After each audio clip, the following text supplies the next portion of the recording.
آگے کچھ واقعات عرض کرنا چاہوں گا۔ ایک واقعہ یہ عرض کرنا چاہوں گا، حضرت سیدنا عمر فاروق رضی اللہ عنہ نے ابی المومن حضرت سیدنا ابو بکر صدیق رضی اللہ عنہ کو دیکھا کہ آپ رضی اللہ عنہ اپنی زبان مبارک کو اپنے ہاتھ سے کھینچ رہے ہیں۔ یہ دیکھ کر حضرت سیدنا عمر فاروق رضی اللہ عنہ نے عرض کی کہ اے رسول پاک صلی اللہ علیہ وسلم کے خلیفہ اول، آپ کیا کر رہے ہیں؟ تو حضرت سیدنا ابو بکر صدیق رضی اللہ عنہ نے ارشاد فرمایا، یہ مجھے ہلاکت کی جگہوں پر لے گئی۔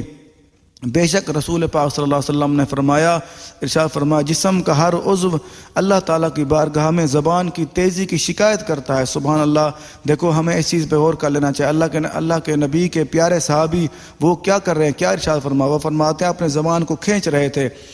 پھر انہوں نے پوچھا، دوسرے صحابی نے پیارے نے پوچھا کہ اے خلیفہ وقت تو کیا کر رہا ہے ان چیزوں کو، کیوں ایسے کر رہے ہو؟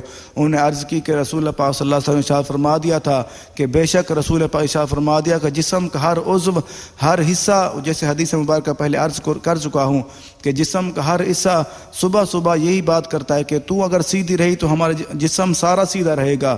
یہ دیکھو ہمیں اس چیز پہ غور کر لینا چاہیے۔ یہ موسوعۃ الامام ابن ابی دنیا کتاب السمت حدیث نمبر 13 اور احیاء العلوم شریف میں بھی ہے، جلد نمبر 3 صفحہ نمبر 420۔ آگے ایک اور واقعہ عرض کرنا چاہوں گا، حضرت سیدنا عبداللہ بن مسعود رضی اللہ عنہ کے متعلق ہے کہ آپ رضی اللہ عنہ صفا و مروہ کے پہاڑ پر تلبیہ پڑھ رہے تھے کہ لبیک اللہم لبیک فرما رہے تھے، اور ساتھ ساتھ یہ بھی فرما رہے تھے کہ اے زبان بھلائی کی بات کہے فائدہ اٹھائے گی، اور اس سے پہلے تجھے ندامت شرمندگی نہ اٹھانی پڑے، بری بات کہنے سے خاموش رہے سلامت رہے گی۔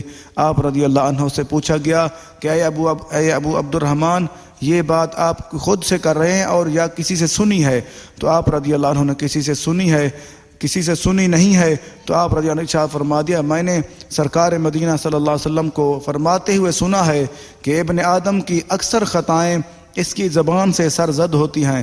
دیکھو ہمیں اس چیز پہ غور کر لینا چاہیے کہ ہمارے اندر آپ نے ارشاد فرما دیا کہ اے ابن آدم کی اکثر خطائیں، جو اکثریت خطائیں، کمی بیشیاں، کوتاہیاں ہوتی ہیں، وہ زبان کی وجہ سرزد ہوتی ہیں۔ یہ موسوعۃ الامام ابن ابی دنیا کتاب السمت حدیث نمبر 18 احیاء العلوم شریف میں بھی ہے، جلد نمبر 3 صفحہ نمبر 420۔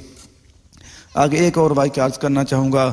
حضرت سیدنا عبداللہ بن سفیان رحمۃ اللہ علیہ اپنے والد سے روایت کرتے ہیں کہ ان کے والد نے بارگاہ رسالت صلی اللہ علیہ وسلم میں عرض کی کہ یا رسول اللہ صلی اللہ علیہ وسلم، مجھے اسلام کے متعلق کسی ایسی بات کی خبر دیجئے جس کے بارے میں آپ صلی اللہ علیہ وسلم کے بعد میں کسی سے یہ کچھ نہ کہوں، کسی سے نہ پوچھوں۔